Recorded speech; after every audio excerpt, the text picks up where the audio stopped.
Yes, that's. Let's check them all went away. How are you doing? Good. Your kids got home fine? I'll tell you, you Not really so. helped yourself. Oh. That was about the only thing that went well was your driver. Did they get her, did they use her to get back? No, but that. No, it was a mess. Yeah, they got one and they didn't have. How's the mouse on me? Did Lily take him to the other one or No. it was she had driven off? Oh, okay. That's been nice. I just don't have time at all because I don't want her tonight. Oh, yes. I'm not awake at midnight. Yeah, that's just after my first nap.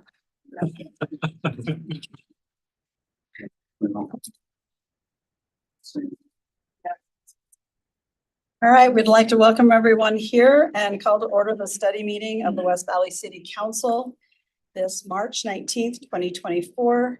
We're beginning the meeting at 4:30 p.m. in the multipurpose room of West Valley City Hall. In attendance, we have Councilman Norfelt, Councilman Hume, Councilman Fitzsimmons, Councilman Whetstone, Councilman Harmon, Councilman Christensen, myself. We're also joined at the table with our interim assistant city manager, Mr. Flores, and our city recorder, Ms. Kamick. We have approval of the minutes for March 12th, 2024, and I'll turn it to the council for discussion or a motion. Move to approve those minutes. Second. Thank you. We have a motion and a second. All in favor, please say aye. Aye. And those stand approved. We have review of our agenda for this evening. Mr. Flores, is there any changes? No changes. Okay, any questions or concerns from the council? Okay, we'll go on to our first scheduled hearing, public hearing concerning application Z1 2024. And we'll turn the time over to Mr. Pastrick.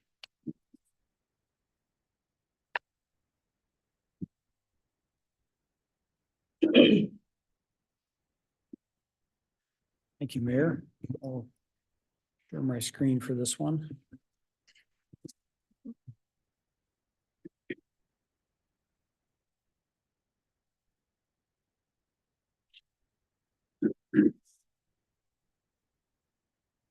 All right, so this is a request to change the zoning on two different pieces of property. They're at 2272 and 2296 South, 5600 West. You can see them outlined in red here on the map.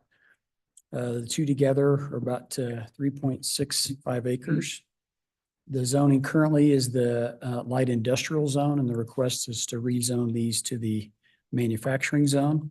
You may recall it was maybe a month or so ago, the council did rezone this property here to the west from the light industrial zone to the manufacturing zone. So that was a recent change. Here's a close-up of that. So you do have a few buildings on the property currently, and we'll get into this in more detail, but while we're on this slide, so this building here is relatively new compared to some of the other buildings in the area. That will stay. These two buildings, or this building here would be demolished. This building here would be demolished, and then the proposal would be to expand this building here on the south. And again, I've got a site plan that shows that here in a minute. So here's just a map again that shows the kind of the light blue is the light industrial zoning that exists. And then again, you can see the gray, which is the manufacturing zoning to the east. Just for reference, we included some information about what we've referred to historically as the salvage yards, although it's certainly transitioned over the years. So the green properties are those that actually have a license. Those in red, at least at the time we prepared this, did not. And several of those, of course, are vacant or owned by UDOT, as you can see from this slide. So just showing ownership, so the blue ones again owned by UDOT being surplus properties. Just for reference, thought it'd be helpful to know that we did amend the city's major street plan a year or so ago to show the extension of Leicester Street. So in this case, this image, or the north is to the right. So this doesn't directly affect this property, but just reminding you that the plan is to eventually have Leicester Street extend north and then return back to 5600 West. So here's the concept plan, and basically what they'd like to use the south property for, and to clarify, so the north parcel, the larger one, already has 4 different businesses related to truck upfitting and other truck type businesses. They take a truck and then place essentially upgrade or add new equipment to the truck. They'd like to do more of that on the building to the south and have some storage of their inventory on that parcel to the south. And so it's mainly the storage, and also they're working on vehicles where they're looking to change the code, or change the zoning, I should say. So you'd have the existing building staying, you'd have this storage area, which would be again for the equipment that would be used to upfit or upgrade the trucks. And then this building here would be, again, the expanded building that's currently there. So just floor plan, I'll show, these are the elevations. So the building that's there now, and I've got some pictures, is a metal building. They're proposing to add on to that with kind of a precast panel, and then also make some upgrades by adding some windows and things to the existing metal portion of the building. So here's some renderings of that. So this view here would be the south side, the side you would see from 2300 South. Again, south side. Now, shifting to some pictures. So this image is taken of the existing newer building on the north piece. So looking at the back side of that building.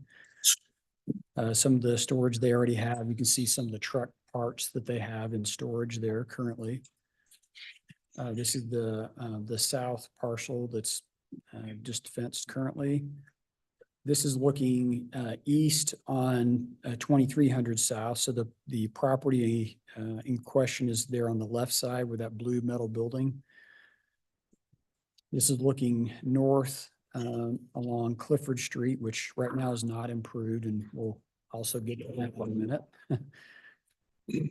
So this is the south parcel. You can see again the blue metal building. So this is the building that would be remodeled.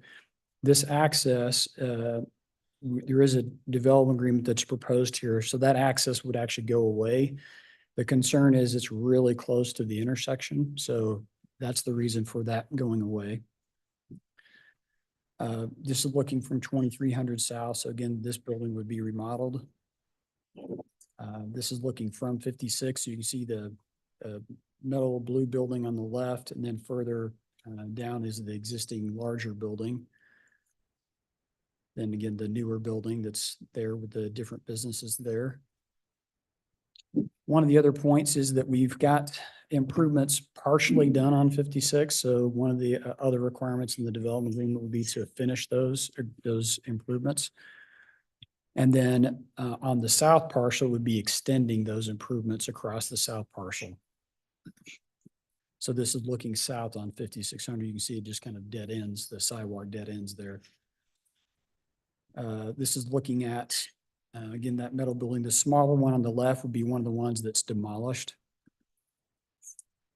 And then one of the other issues here too is just there's some issues with the existing site that we've identified. So here's a situation where there was when the sidewalk was put in, the grade was slightly higher. So instead of like regrading the parking lot, they just kind of put gravel in, which again needs to be done more with either concrete or asphalt. So we had just a number of sort of maintenance things that need to be taken care of.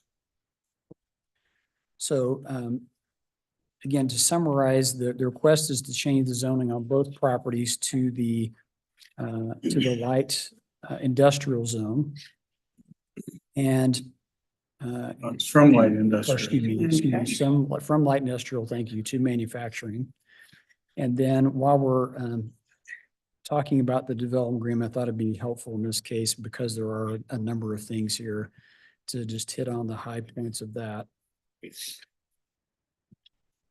So the exhibit B, which is towards the end there, we have, make sure that's up. So we have use restrictions. So the idea here is because we've seen quite a bit of uses transition away from salad yards or other kind of heavy industrial uses. We don't want to go back that direction. So we included some use limitations for some of the heavier uses that could be in the M zone. The second point there is just saying they would demo those smaller buildings. Number 3 would be that they would remodel and expand that south building according to the plans that they've submitted, renderings.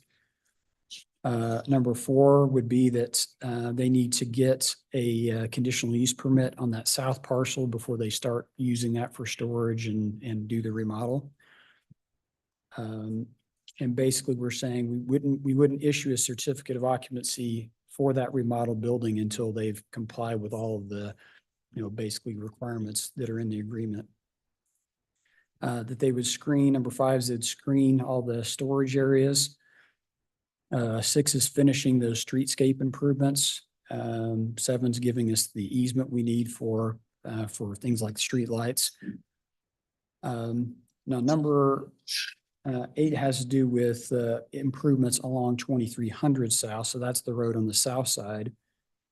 And then number 9, this one, we pretty much gave 2 options here. So right now, Clifford Street, that's the road on the west side of the property, is not improved. So we've given them 2 options here. One is to improve at least 24 feet of pavement along with all the curb gutter sidewalk on their side of the street, along with landscaping. Or they have had conversations with some of the adjoining property owners about vacating the street. And that is possible, assuming all of those property owners are amenable. And it's essentially right now it's a dead end street. And as long as all the owners are agreeable to that, that's something that as staff, we were okay with. And so we're just saying either way, it needs to be improved, but it would depend on whether it stays a public street or if it's vacated. So that's number 9. And then number 10, again, dealing with fencing. And then lastly, along the access I mentioned along the southeast side would be removed. So again, there's quite a bit to this one because of just a lot of the outstanding issues and trying to get things up to recent code. And so that's why we've got a fairly detailed agreement in this situation. Okay, thank you. Any questions from Steve? Or Steve?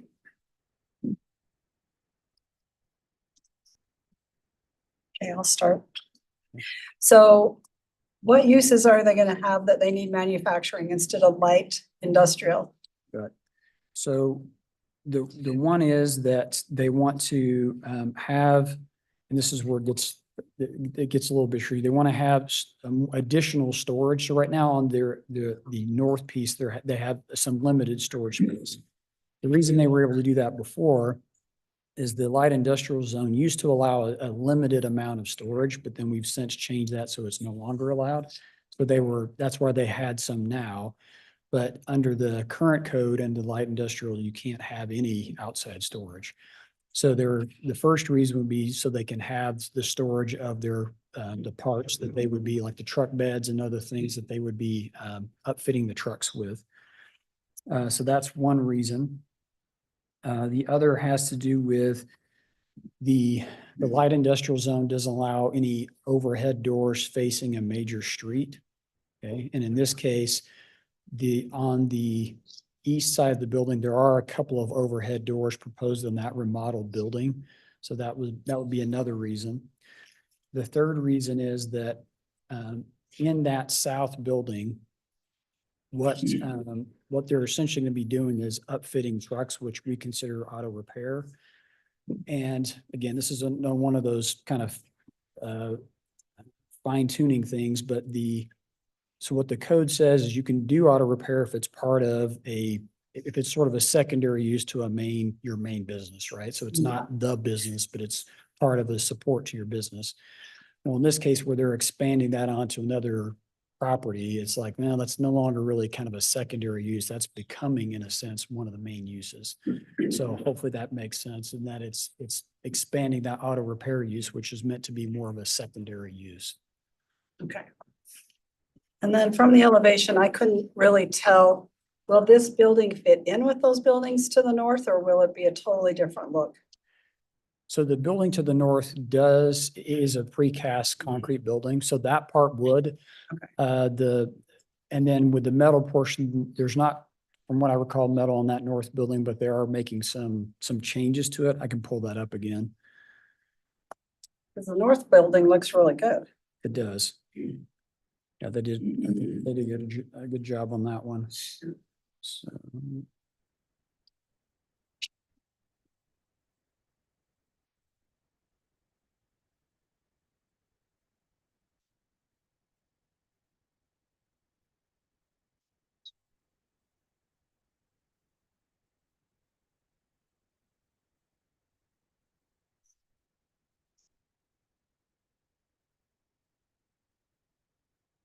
there we go.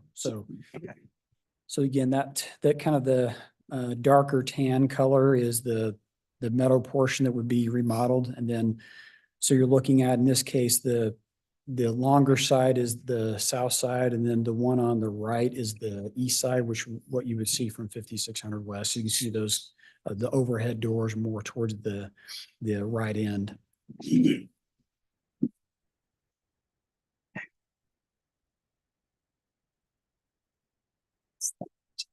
And if they improve Clifford Street, it'll still stay a public road. So Or they'll vacate it and there just won't be a road at all. It will not turn into a private road. right. So what would happen in that case is so they have the choice. If it stays a public street, which it is currently, even though it's not improved, they would have to improve their side of the road along with landscaping, and that would stay public. Or as an alternative, assuming all the owners along that street are agreeable, they could apply to vacate the street. In that situation, we'd still have an access running down that would be shared among those property owners, because when we made the change to the code that prohibited private streets, we made an exception for manufacturing. So. Okay. Would they have to pave it to use it? Yes. So they don't bring dirt out onto the main road? So what we put in the agreement is they would have to have at least 24 feet of pavement down what is currently the middle of the road. And then beyond that, it could be, since it wouldn't be a public street at that point, they could have parking, landscaping, there's any number of options there. But at least they would have to maintain that essentially access down the middle. But even if they vacate it, do they have to pave it so that it's not just a muddy road that goes onto our, Yes. okay, Yes. okay. And that is in the agreement, the development agreement, that basically that option of doing, vacating and improving it with Okay. pavement down the middle. Okay. And then do we have any stipulations in that new screen fencing ordinance that prohibits them from stacking up above that 6-foot fence? Because I noticed those truck beds are quite a bit higher and can be seen from the main roads. I'll need to refresh my memory on that. I don't recall if it caps the height of storage or not, but that's something I can look into. Okay.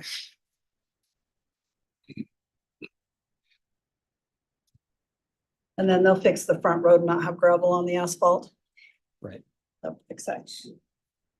Okay. That's all my questions. Is there anything, anybody else? Okay. So we'd be doing a zone change and the development agreement. Correct. Questions, thank you. All right, we'll go to our ordinances and we'll ask Ms. Young to come up. We'll take care of ordinance 24-11. Municipal code updates. Yes, thank you, Mayor and Council. Jamie Young, Parks and Recreation Director.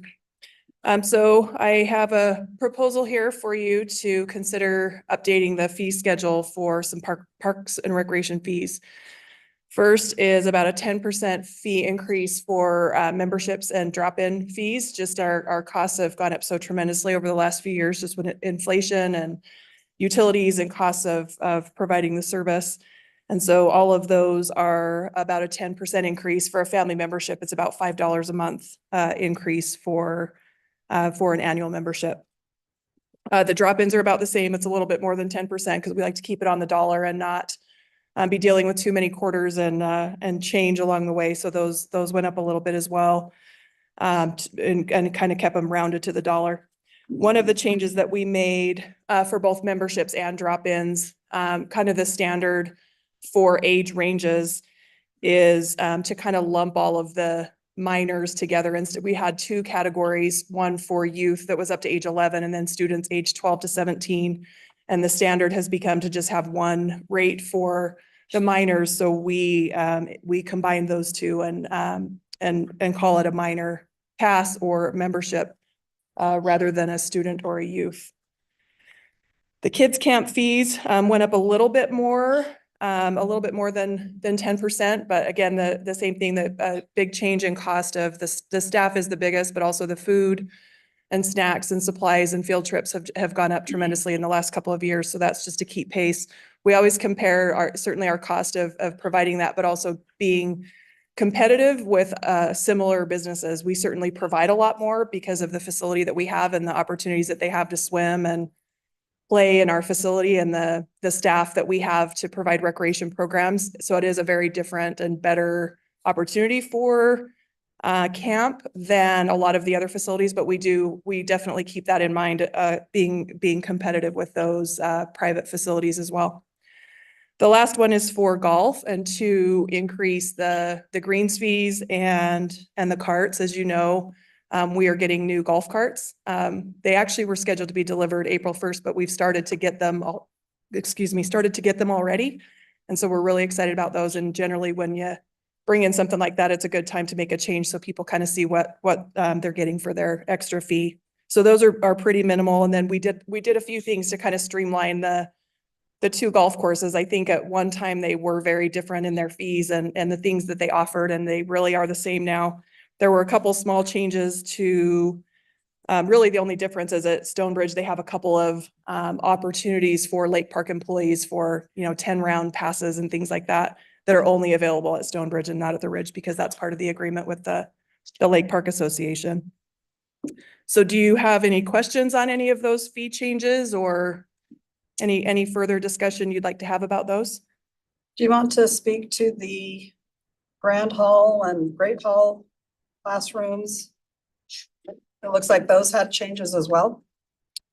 That was, I can speak on that. So Okay. we intended to approach that at a later time. Oh, okay. And yes. so I did notice that's still in the resolution. That's still there, so we just need to take So it when we out. bring it to you next week, we'll have that taken off. Okay, thank you. okay, I didn't have that on mine, so I was confused by that. But yeah, those will be at a later time. Okay, thank you. So any questions for Ms. Young? Yep, go ahead. Veterans and financial assistance are still available to eligible. They are, yep, there's still a 10% discount for veterans for both memberships and drop-ins at the fitness center. And then I also believe there's a veteran rate at the golf courses. Yep, military rate for both military and veterans, and that's the same at the fitness center, military or veteran discount.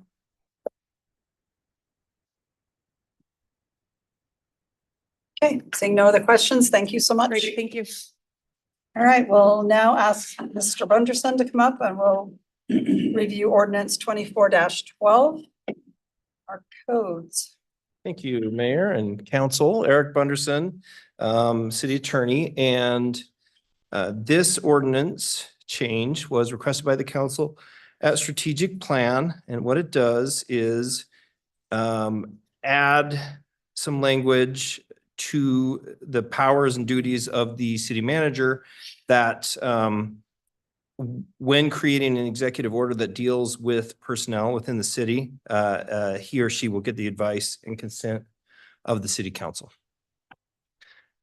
While we were under the hood, you will notice we did remove some outdated language concerning the Good Landlord Program, which is no longer administered, or there's not a task force. So you'll see that we are asking the council to remove that as well. Did the state take that ability away from us? The world did. The world? Feds, Oh. the state, everything. Yeah. A lot of entities contributed to its demise. Okay. Any questions about that? I have the next item as well. Yep, we'll turn it over to resolution 24-50. Mr. Bunderson. Great, thank you. Once again, for the record, Eric Bunderson, City Attorney.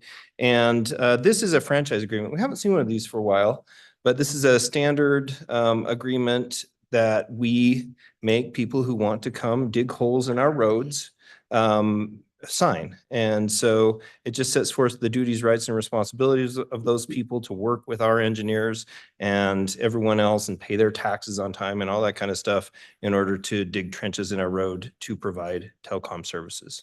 It's like I said, the council has seen this very same agreement many times, and there's no changes to it other than the names and the dates.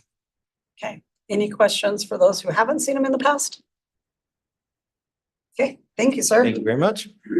All right, we'll move on to our communications and we'll turn the time over to Ms. Peterson for our community education partnership update. And then she can have anybody that she wants come up and speak. Anybody I want? Yeah.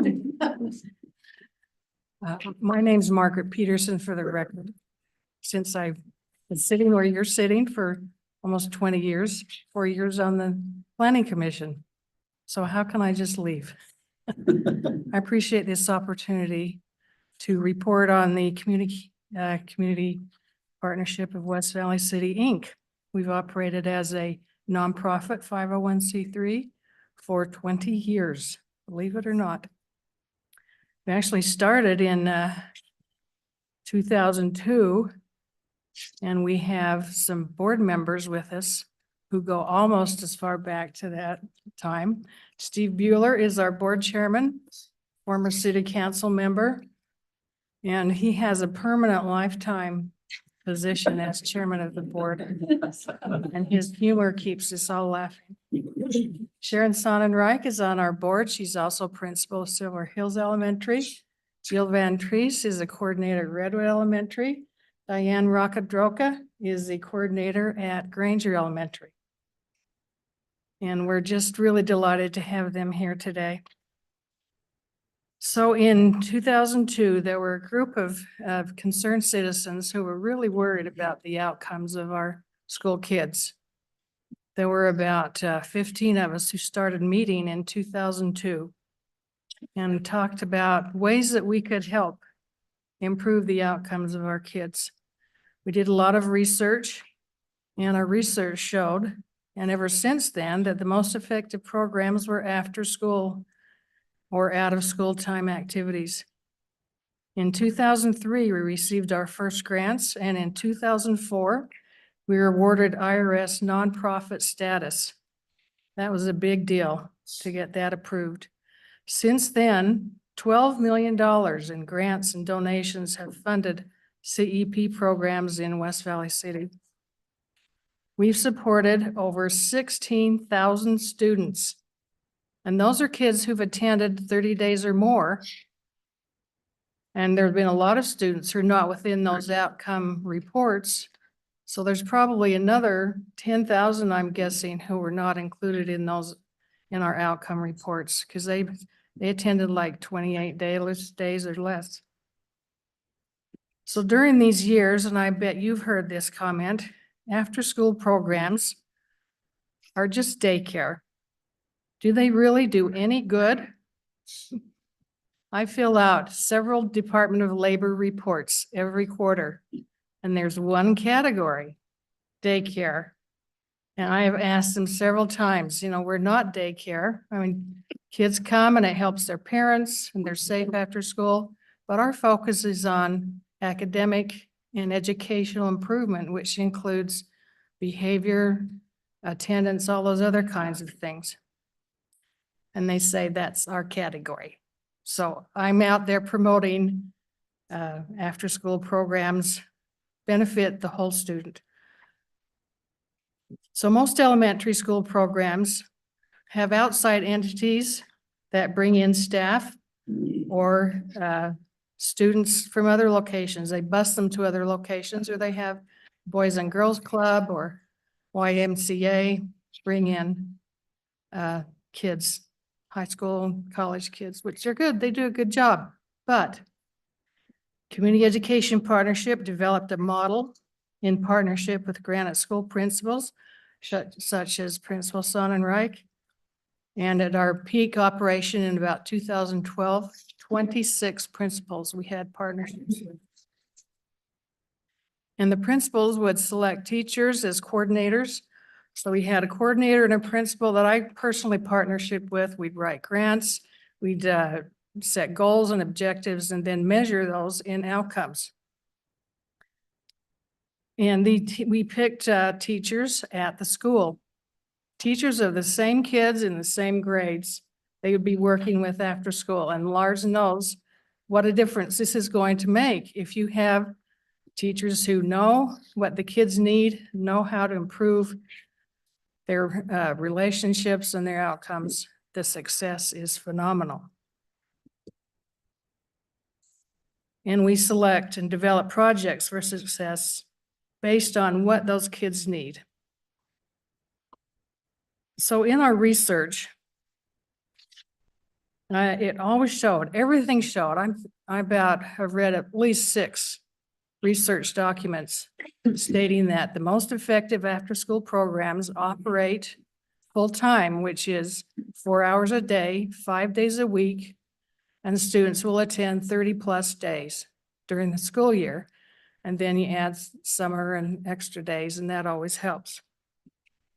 So we had kept outcomes, and you have a chart in your packet that shows the outcomes over 2011 to 2021. Looks like this. I'm a graphics chart person, and this tells so many stories. It isn't just a piece of paper. This has 10 stories at least for each category. And these are all programs that operated full-time. They had average grants, federal and state grants averaged about $40,000 a year. And in those particular grants during that 11 years time, almost 15,000 students participated over 30 days. And probably another third participated in less than 30 days. For whatever reason, they had moved or whatever happened in their lives. Excuse me, I'm allergic to something in this building ever since it was built, like 30 years. I had to chew gum in this building for 30 years, so I apologize. You can see on the bottom line, is that up there? You have that on your video? We will get it up. You don't get paper anymore, do you? Everything's on your computer. So this line shows all the 11 years, these series of lines, and look how consistent they are. They're all the same for 11 years. Look how consistent all of these outcomes are. This is academics, behavior, participation in class, comes to school prepared, improves their attendance during the day, gets along with other students. I could tell you stories about parents, how they've seen their kids change when they've attended after-school programs. Here's a different graph that shows the same thing, basically. So we thought, man, we've hit the jackpot. This is our full-time program. We're getting outcomes that are double digit in 10 different categories. In fact, the lowest one is only 29%. Everything else goes up to almost 70%. So when all the grants dried up, also in your packet or your online documents, there's a chart that looks like this. This shows our funding from 20 years of funding that started in 2003, excuse me, and ended in about 2021, 2020. So we had 21st Century grants, which are awarded to state departments of education through the U.S. Department of Education. Here's this one, if you can see that one somewhere in there. You know, I really miss paper.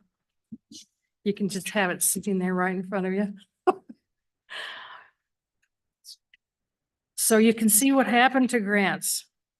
Our last grant was in 2019.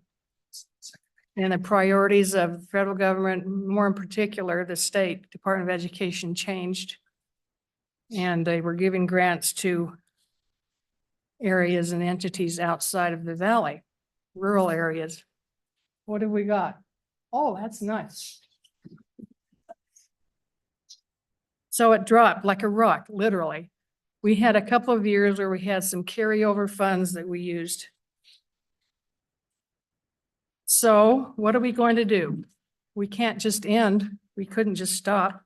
I wasn't going to just give up and walk away from kids who need help, principals and teachers who need help. So we developed a new model. Well, actually, our model, we started when we opened up our programs. Our model was the teachers working with the kids after school. So we thought, well, let's continue this model. We'll just do it in a different way. We'll do it in mini grants. So we had ongoing contributions from West Valley City. So one of the key components to our success is West Valley City leaders who realize the importance of supporting students and families. For the past 15 years, did you even know that? 15 years, West Valley City has supported after-school programs. I can only think of 3 cities in this entire state who do that. So it's very rare, and it has meant a lot. So as I gathered all the data from our first mini grant program, 3 years ago, this is our 3rd year of mini grant programs. I collected all the data from the 10 questions to all the teacher surveys. And it takes a while to add it all up and so forth. And I put the chart together, totaled all the bottom. I couldn't believe it. Steve can tell you how shocked I was when I presented this to the board. They were the same. The outcomes were the same for 2 or 3 day a week as they were for 5 day a week programs. I still can't get over that. There's no research that I have found that says that will happen. And why is that? Because of our model. Because we have programs at the schools that the principals want. We partner with the principals and they select teachers and coordinators that work with the kids. And when you go out, or if you've already seen the lobby, our exhibit, we've got thank you cards out there, at least 50 thank you cards or more, and posters. And there's one, the recycling club from Academy Park. Be sure and lift it up. It has an old dried up leaf, and on the back of that, some garbage that they picked up. And some of the things that they've said and what it means to them. So we still need West Valley City support. In fact, with our growing student population, dynamics of high poverty, high ethnicity, the increased need for additional educational support comes out every single day, doesn't it, Sharon? We just have learning loss, decreased school attendance in that one document that you've got in your packet somewhere.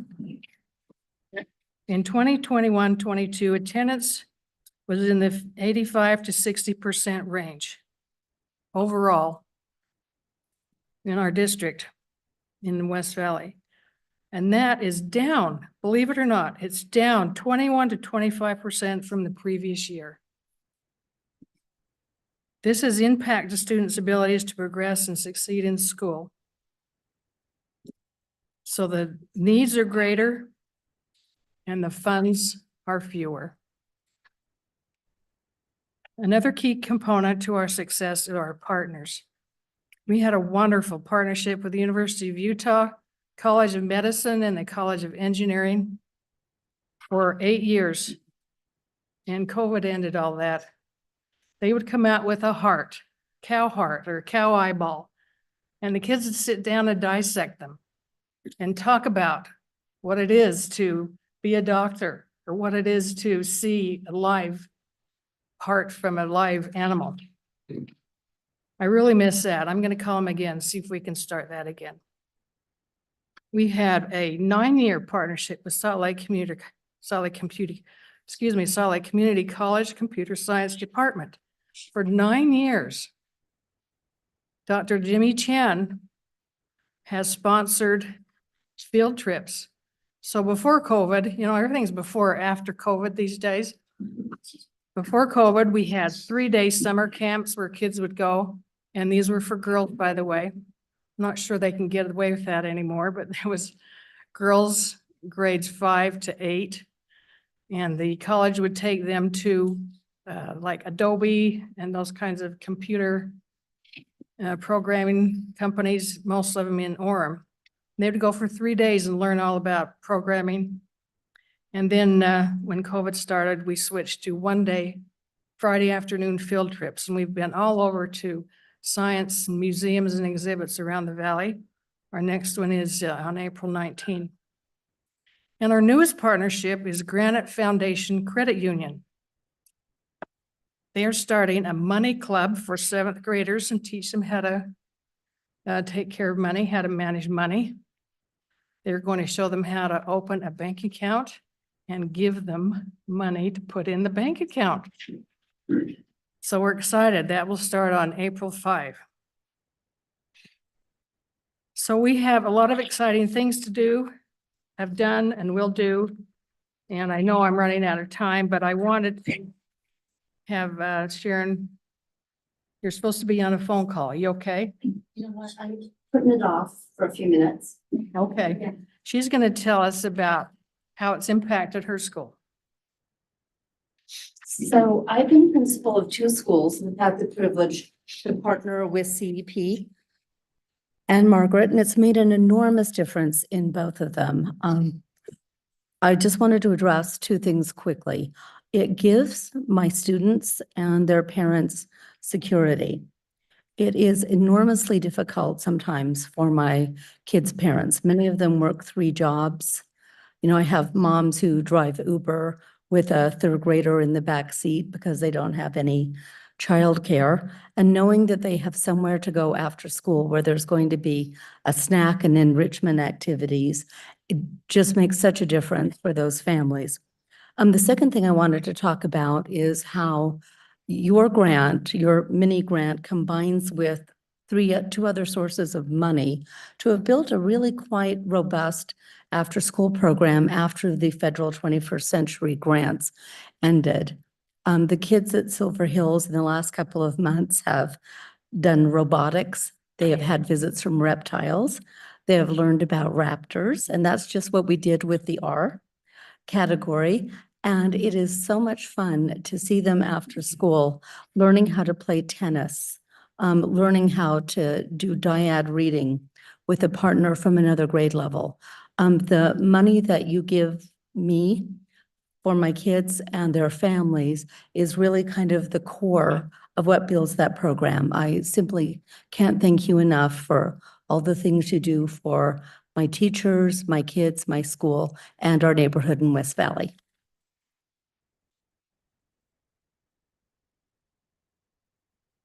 Thank you, Principal Sonnenreich. Sharon used to be an attorney. And can you imagine an attorney changing careers to a principal? What a dedicated, wonderful person. Thank you, Sharon. So be sure to stop by the lobby. As I mentioned, we have dozens of thank you cards. There's a slideshow that, where's Susan? Susan Klinker is on our board. She was out there. And she's helped set up this slideshow. I put together 217 pictures that I've collected over 20 years. You can see the old ones, how different they are. Be sure and take a look at that. Academy Park has some canvas paintings that they made with broccoli. So I'm guessing it's a broccoli they didn't want to eat for lunch.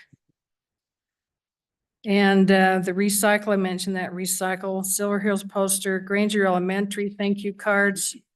And be sure to look at the 3 parent thank you notes that were translated from Spanish and Hebrew, Arabic, Spanish and Arabic. And Hunter Elementary and Valley Junior and Redwood also have cards and letters. So thank you for your support, and we certainly want to see it continue. Thank you. Thank you. And thank you for the time of everyone that's supporting you to come out and give us this presentation. Okay, be sure to have a piece of cake. Granite Bakery put rice paper logo on it.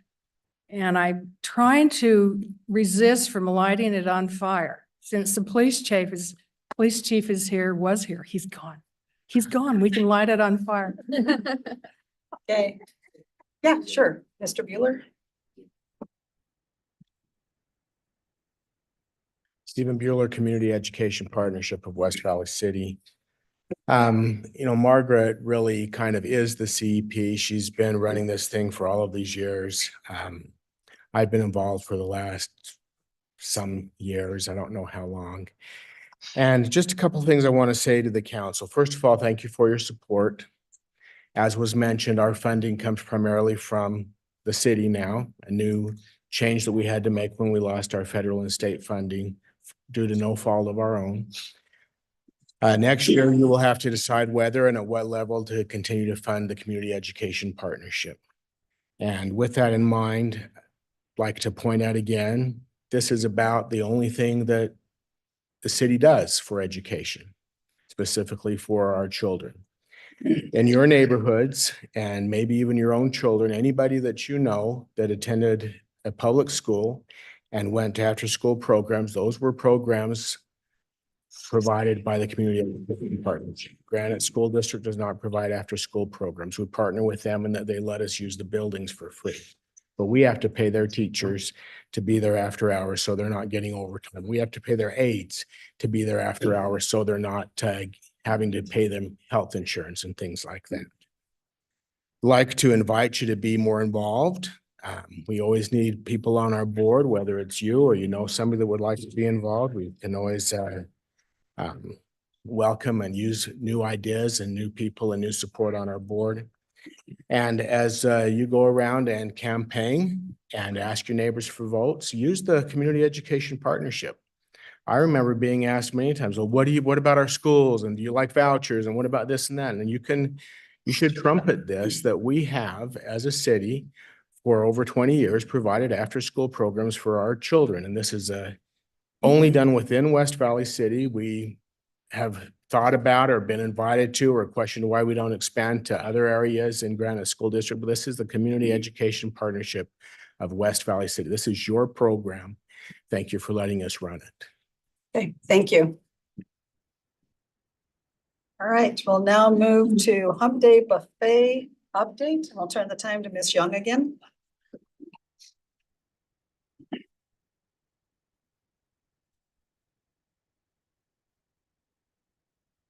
Thank you, Mayor and Council. Jamie Young, Parks and Recreation Director.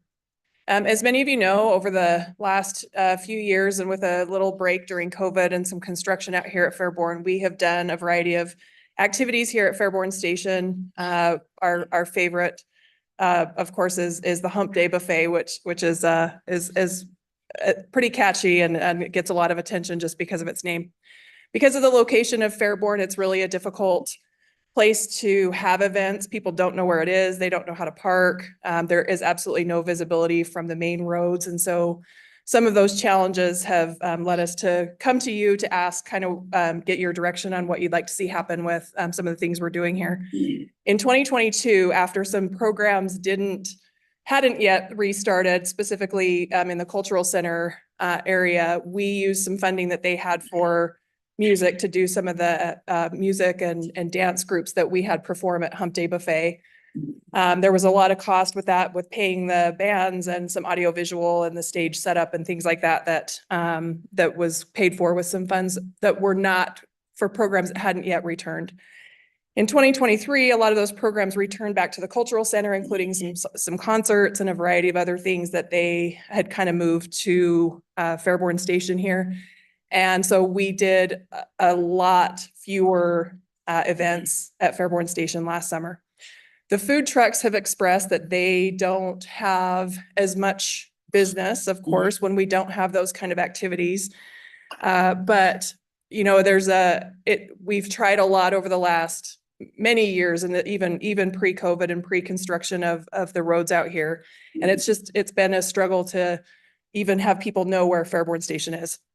So a couple of options, of course, you know, we can certainly go back to the schedule in 2022 where we had activities and events every Wednesday. You know, we had kind of the same group of people that came each week. It didn't really draw new people, and a lot of the people that came were from the surrounding apartments that would just come to the food trucks and not really stay. And so we kind of feel like it's a lot of money to put into something that's not getting a great participation. We don't really have funding, because with that funding, the programming funds that we were using in 22 and 23, those have gone back to the programming that they were intended for at the cultural center and in recreation as well. We could certainly eliminate the entertainment and still have the food trucks at Fairborn. I'm not certain that the food trucks would be that interested in that, because again, they get a lot better participation and sales when we have those kind of activities. The two options that we certainly would prefer are options 3 and 4 listed on your sheets. The one is to relocate the food trucks to some other events that we have in the city, some things at the cultural center when they have events at the amphitheater, or to discontinue that altogether. We do have food trucks at the farmers market on Thursdays at Centennial Park. And of course, we would lose our Hump Day Buffet catchy name, but you know, there are a lot of events and activities around in the general area that include food trucks, food truck roundup type things like we have here, that they have a group of food trucks that show up each week. So we just kind of want to get an idea of what you guys think about that, how you feel about the Hump Day Buffet and the programming that's been happening at Fairborn, and if you'd like to see it continue, or if you are okay with us allocating resources to other activities and events in the city. Okay, to the council. I didn't receive the. None of us did. Oh, it's not. I'm so sorry. So I don't know what those options are. So option 1 is to go back to a schedule like 2022. You know, there is a cost associated with that, which we didn't put a program mod in. It's not our top choice. The cost is about $22,000. It was about $16,000 or $17,000 in 22, but with the cost of things going up, we anticipate that it would be about $22,000. Sorry. Go ahead. It would be keeping on Wednesdays in Fairborn and bringing entertainment. Correct. Entertainment. Yep. And that would be every week from about the beginning of June through the end of August. That's usually culminated with the National Night Out that Craig Thomas does. That's usually the end of August. Option 2 would be to eliminate the entertainment and just allow the food trucks to still come at Fairborn if they want to. I would imagine that they might for a while. And, you know, I think their number of food trucks would reduce because they feel like they're not getting the sales that they would want to be here. Option 3 would be to reallocate the food trucks to other events that we have in the city. Right now, the ordinance is that there are only food trucks here unless they're part of a city special event like West Fest or whatever. But that's what it would be as part of a concert at the amphitheater or other events in parks that we're doing. And then option 4 would be just discontinue the food trucks and the programming at Fairborn altogether, and continue with the food trucks that we have at the farmers market on Thursdays at Centennial Park. So what about still having it Wednesday nights, but having it at Centennial Park instead of having it here where it's hidden, where it'd be more noticeable? We've got people coming to and from the fitness center. Yeah. We have all the soccer practices. We do, boy. And all that. So we've got a built-in crowd. So. And just have the food trucks? On Wednesday night, and That's then certainly an have option. the farmer's market on Thursday night and keep that synergy in the one location and people just see it and could go to it. We certainly could do that. Where do the food trucks go for the farmer's market? Where, what part of Centennial is that? So they're in the parking lot, right, on the south side out by the outdoor pool around the west pavilion. So they're kind of to the north toward the fitness center in the parking lot there, and then to the east toward, so they're kind of on that corner where the farmer's market is out, and they park in the parking lot so that they're not pulling onto the grass and damaging the grass. I think they have anywhere between 6 and 8 each week, and our farmers market coordinators take care of all that. But the food truck league certainly could do that for us at Centennial Park, and there definitely is a captive audience at Centennial Park. Yeah, I mean, I've been to Hump Day Buffet a few times, but I think I would probably come more often if it's a Centennial. And if it was closer to the skateboarding, I'd probably go get something and watch the skateboarders, and maybe others feel the same way. I don't know. Well, that would be, Down in that area with the farmer's market. Yeah. well, that's kind of tucked back more, but I think if you did move it out so you could see it from 56th, 56th a lot better, because you really can't see the farmer's market from 56th. We're gonna upset some of the restaurants on 56 that were competing on Wednesdays and Thursdays. No idea. Doesn't matter. Yeah. I think it'd be great. The nice thing about having it right by the pavilion is people can get their food and have somewhere to sit and eat. If we do it out at the closer to where the soccer complex is, or the skate park rather, and the bike park, there wouldn't be anywhere for people to sit down. There are some benches there at the skate park and bike park. So there would be a handful of places to sit, but not as convenient as having it at the near the pavilion.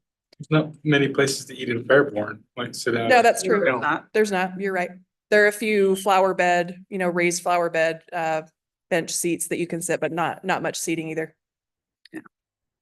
Probably a few more benches along where the food trucks are.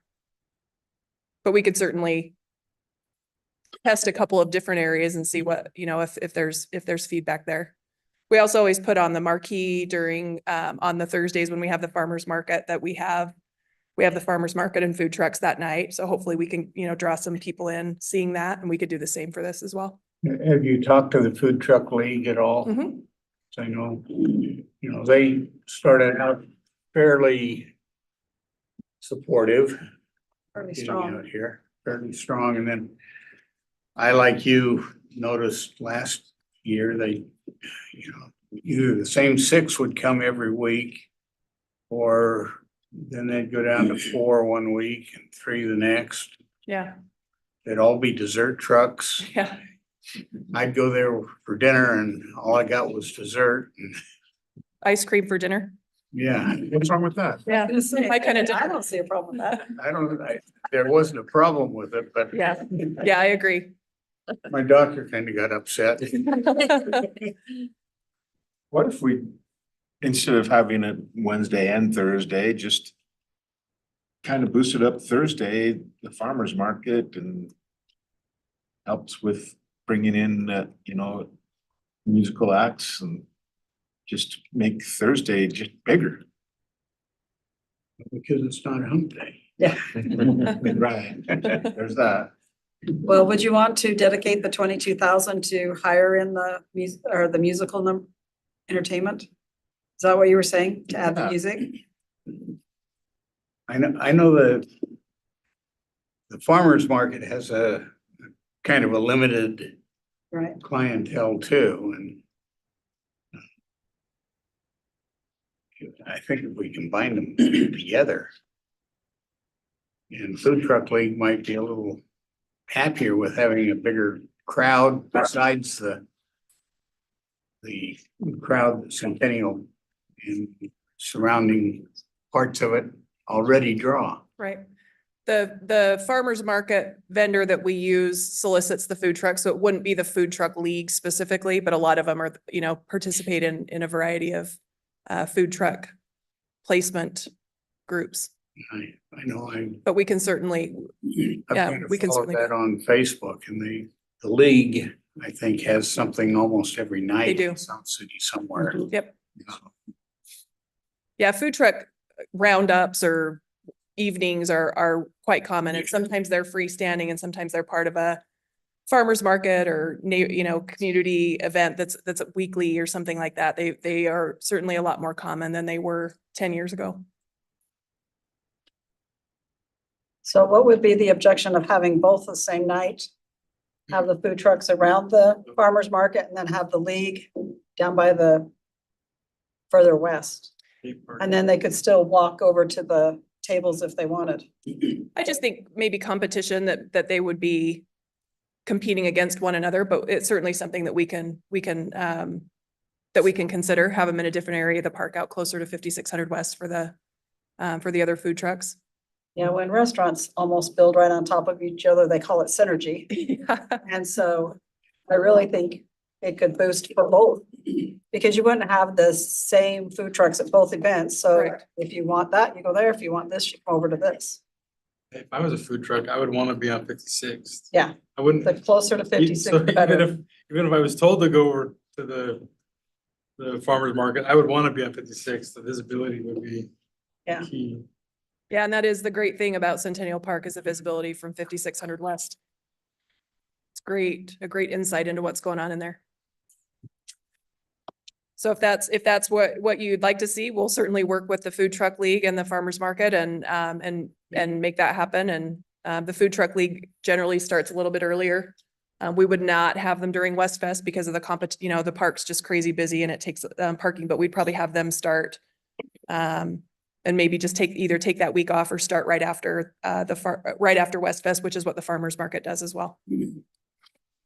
Yeah, I'd probably have them start as soon as they could. The food Whether- trucks. Yeah, Just take there's that no week sense off. waiting till the end of June. Does West Fest start on Thursday? Yes. Yeah. So I guess that if we weren't doing Wednesday, then it makes sense. Yeah. Okay, so we will get that worked out and we'll talk to the Food Truck League and see if they want to start, the end of May, because again, the outdoor pool will open the last weekend of May. And that, again, a huge captive audience leaving the pool at 6 o'clock and the food trucks are there to gain their Sure that. patronage. Yeah, they, You might talk to our people who run the farmers market too. Yeah. And refer them to the food truck league, because I think the ones they're using are, ones that they know about. Yep. This type of thing. Yep, we'll definitely That coordinate may between the two. expand their horizons too. Yep. Okay, well, hopefully that, we're excited about that and think that that'll enhance the farmers market and the activities at Centennial Park with a more captive group there, for sure. okay, so then you'll come back to us after you discuss it with everyone and let us know. Yep. What the response was. Yep. Okay. Very well. Anybody else have any other questions? Everybody's good with that direction? Okay. Great, thank you. I'm not excited to spend any money on entertainment. Like that's a surprise to anybody. Well, is there enough that wants to support?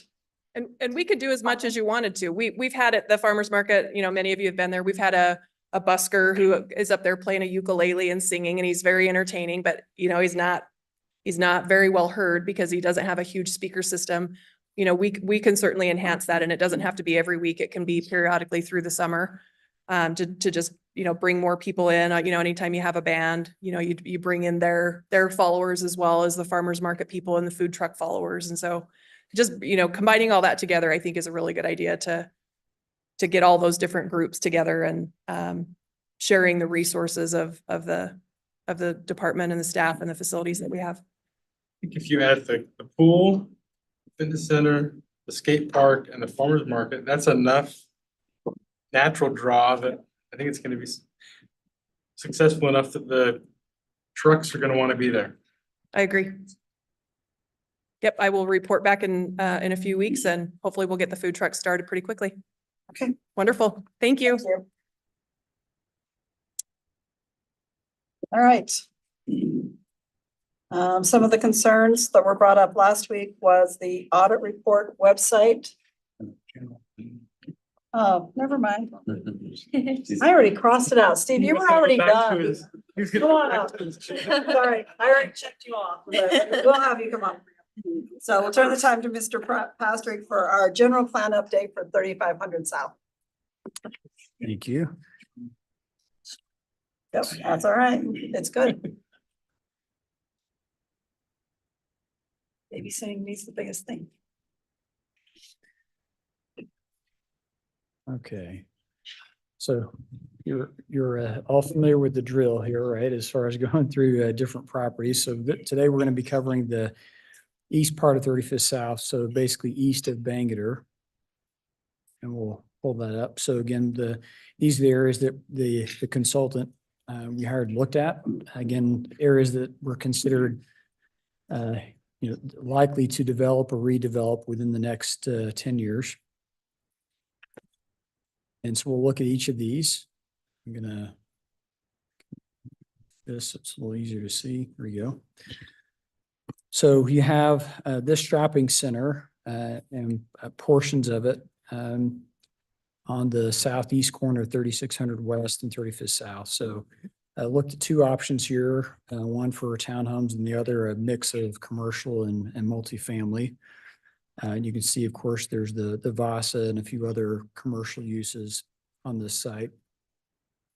Some pictures here. You've got the, this is looking from on the left from 3600 West and from the parking lot. And then some of the uses right along 35th South.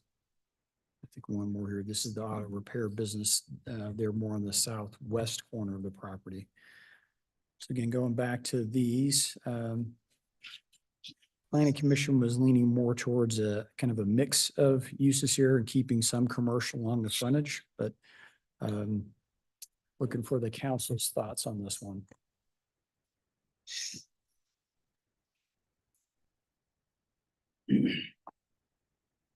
I agree.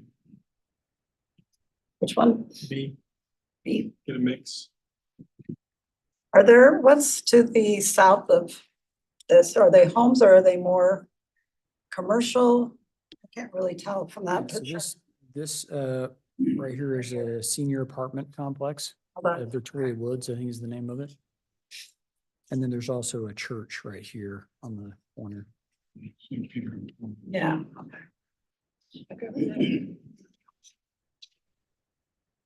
So I know St. Peter and Paul is looking to either remodel or move and build new.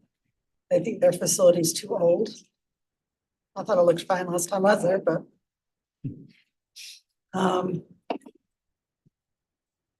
So Mr. Harmon said B. Anybody else?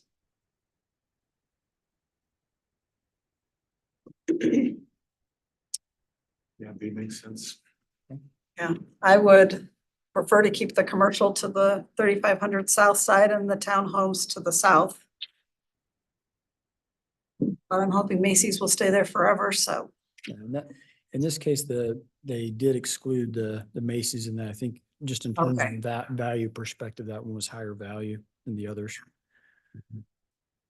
So I would hate to see townhomes go in front of it, but to the east of it. Right.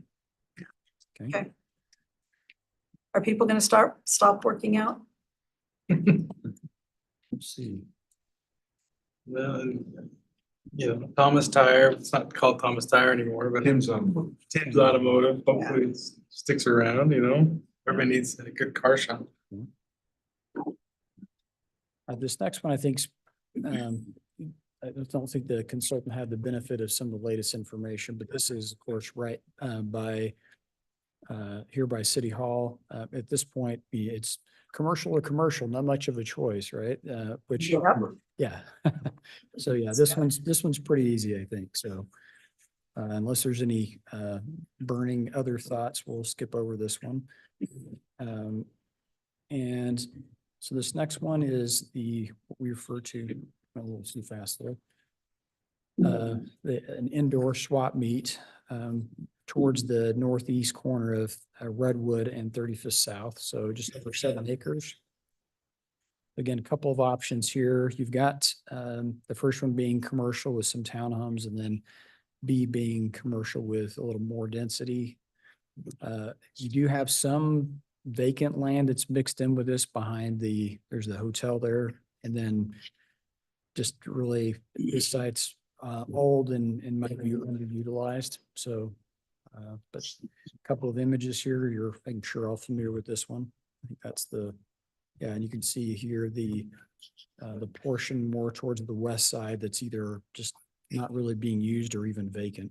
Is that just east of Sizzler. Sizzler? Yep. Okay. Yes.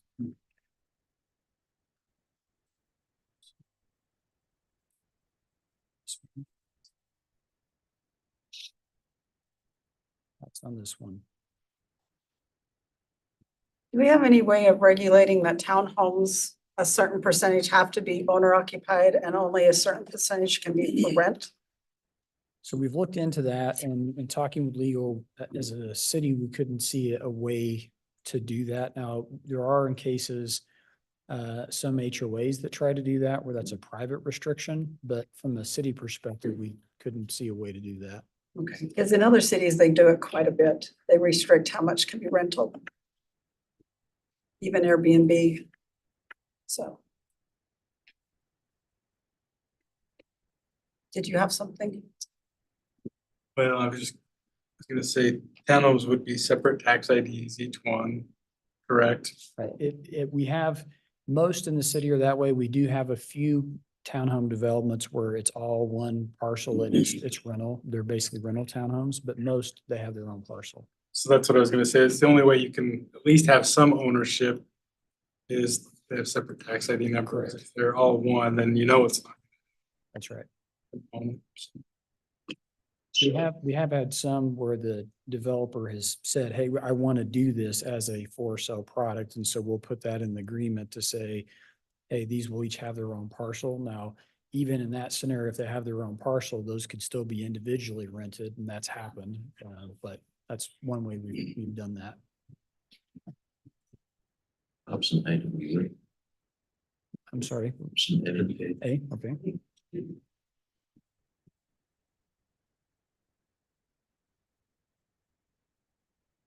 So the next one is one that I know, as a planner, I've hoped would change for a while now. This is Duracrete, right on 35th South. So they manufacture, different concrete products. And you've got, so if you look at the image on the left, you've got, single family homes to the and part of the east of the property. So it's a little unusual to have kind of more of an industrial use right here along 35th South, particularly with the residential neighbors. So, in the first option, the consultant looked at, commercial along the frontage, but then retaining the industrial, which personally I wasn't a fan of. And then, doing the commercial and then some townhomes in the back of that. I know the planning commission discussed doing single family maybe towards the back, and the challenge is that just with the land value for the current industrial use to get them to want to change, would probably need to have something more than just single family. But here's just some images again taken from 35th South.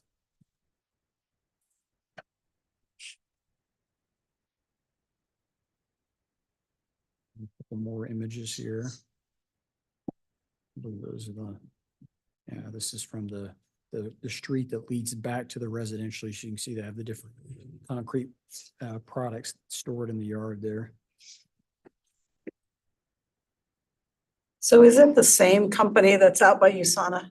Are they both Duracrete or are they just both concrete manufacturer? No, yeah, it's Barricade different manufacturers. company, yeah. Different companies? Okay.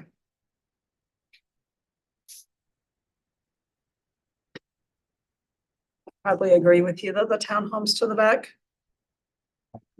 Hmm. Right. Just a few more here. So this, so 1410 West, just under 3 acres, you've got two different uses. The one on the left is a strip mall, older strip mall. And then the one on the left, or excuse me, on the one on the right is a car wash. And so the options here were either commercial or townhomes. The reason they didn't do kind of a blend here is these parcels are fairly shallow compared to some of the other ones. So planning commission here, just, given the location, felt like keeping it commercial. So that was their thought. And then here again, you've got the image on the left is the older strip mall, image on the right is the car wash. On commercial, especially depending on what we do with that property to the east. Right. I think would probably be better. And if that turns into a nice marketplace of some sort, the commercial could support it really easily.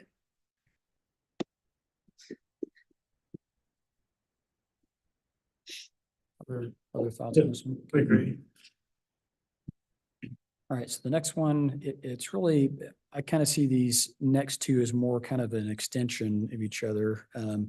Now I understand that this parcel here has been sort of slated for like an expansion of the Veterans Memorial, so that's likely to happen, I understand.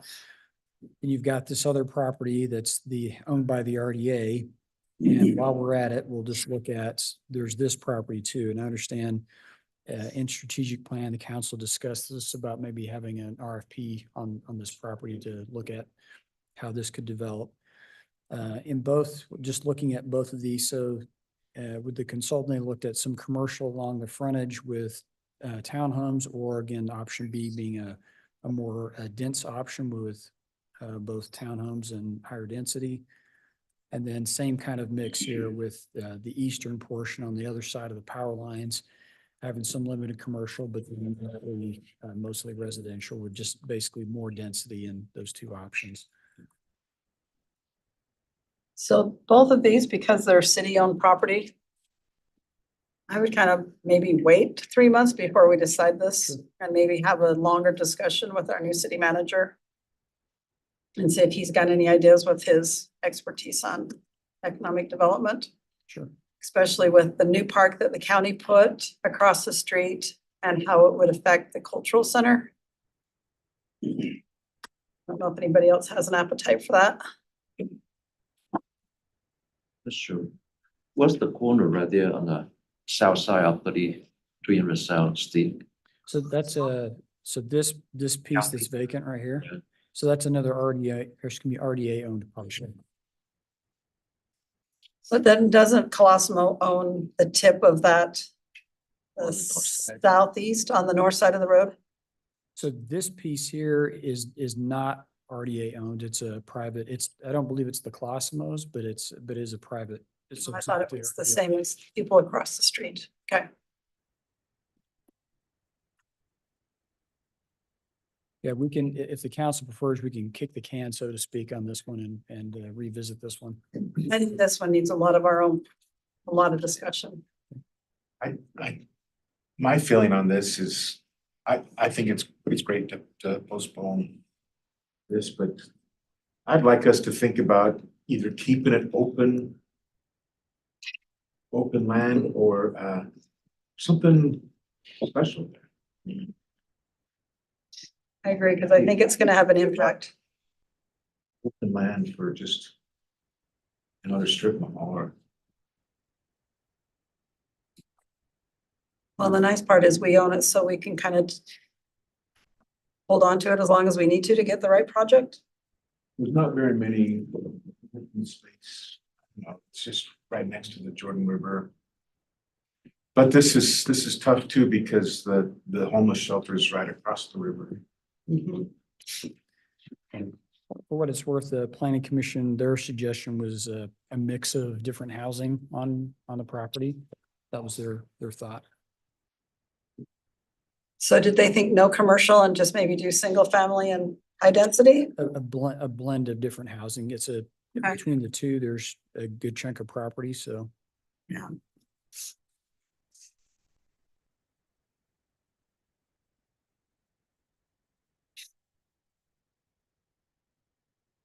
Making a note to revisit, and maybe again, I know there was some direction about doing the RFP to just kind of see what kind of interest there would be, so we can, after we see what interest level there is, we can revisit that, so. And that's the last one. Thank you.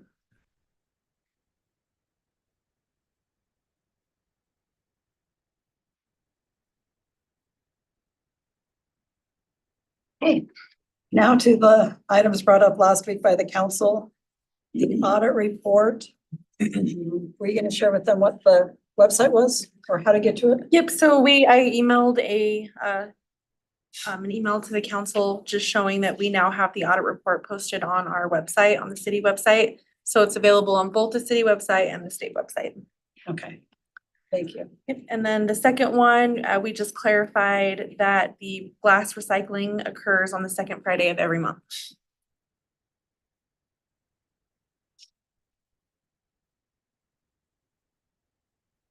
Okay, did anybody have any questions on either one of those? Okay, thank you. All right, to the council calendar. Did anybody have concerns concerning the calendar? Okay. We'll move on to potential future agenda items. Did anybody have anything they wanted to bring up? Seeing none, council reports. Yep, go ahead. I went to the Project Connection social prescribing event last Thursday. And it was great. They brought in some speakers to talk about benefits of social prescribing, which I didn't know anything About what? Social prescribing. Okay. So explain it since you know what it is now. I don't know if I can explain it, but it's similar to so when you're dealing with mental health and you're going to see somebody dealing with anxiety, depression, they prescribe social interaction, I guess, if I can. I'm probably saying it wrong, but it's not an artificial go meet with these people. They put you in connection with groups they can help you build that tribe, and help you build connections with other people. And it started years ago in the UK and it's kind of moved into the US, and they're seeing the benefits of social prescribing and helping people with their mental health.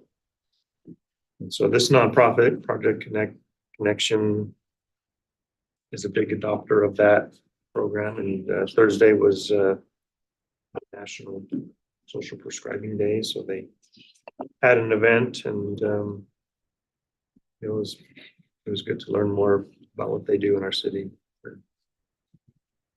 Great, thank you. Anyone else? Yes. Jake and I represented the city at the Scholarship Gala for the Native American Association. Anybody else? Lars was there too. Lars, we have to get together. You're both didn't at the notice same end of the table. Lars and I We were at the VIP table. I was in the Jake back. was off somewhere else. But good program. I went because I thought it might tie in with CEP, but they're more scholarships for after high school and post-secondary or secondary education, post-secondary education. Good information. A lot of people there with a lot more disposable money than I have in my whole income. So. Very true. Yeah, I had two of my students who were awarded, so that was fun to go and see. Oh, cool. Good. That's why you weren't sitting with us or the. Yeah. Well, and I appreciate you guys going to that. The lady that invited us actually helps with the Christmas program over at Redwood Elementary. She's very instrumental of getting the funding for the shoes, the coats, the gifts, everything that goes on there at Christmas time. So when she reached out, I really appreciated you helping her fill seats, and hopefully it was informational and a good event. It's very nice. And also, a couple of weeks ago, I didn't get to report last week, but they named the gallery at the UCCC, Pilar Poveda, gallery. That was a great Yeah. program and presentation. So when I reported, I said there was maybe 100 to 200.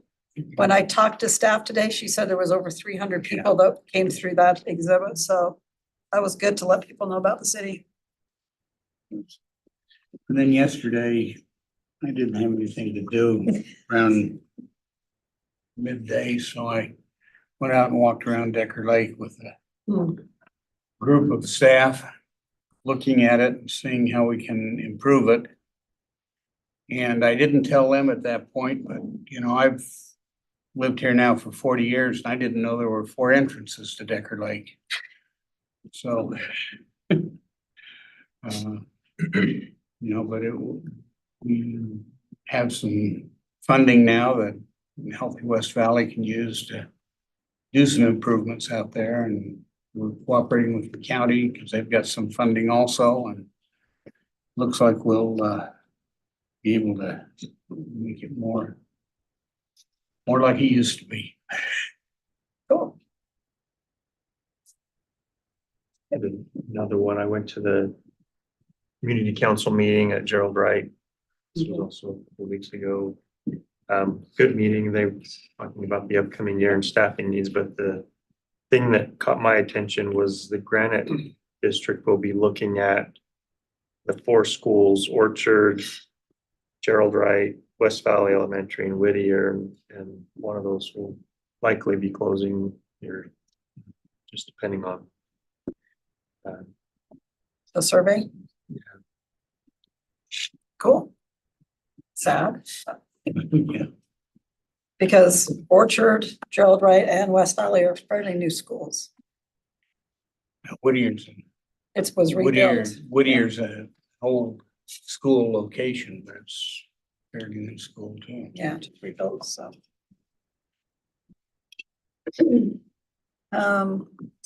Last Thursday, I had the opportunity to go over to the AmeriCorps function at the Cultural Center. They could not have been more receptive and appreciative of that building. They want to keep meeting there. They really thought that all the rooms that they could split out into was really nice. And they had a lot of good things to say about the event center, so that was good. And then last night, we had the Tongan pastors all meet in this room to discuss joining the Interfaith Council. And so I think they'll come to our Interfaith Council meeting tomorrow. They brought up a new perspective we hadn't thought of as my hometown. And so I just think getting more people involved gives us more perspectives of what other people are going through. And so Craig took note, and I think he'll add some more to the Interfaith Council responsibilities and opportunities for those people. So that was a really good event last night. And that's, I think, all I have. So seeing nobody else jumping out of their seat, do we have a need for a closed session? Nope, we do not. Okay, so one more item on our agenda. Motion to adjourn. Okay, all in favor, say aye. Aye. And we stand adjourned. See you at 6:30.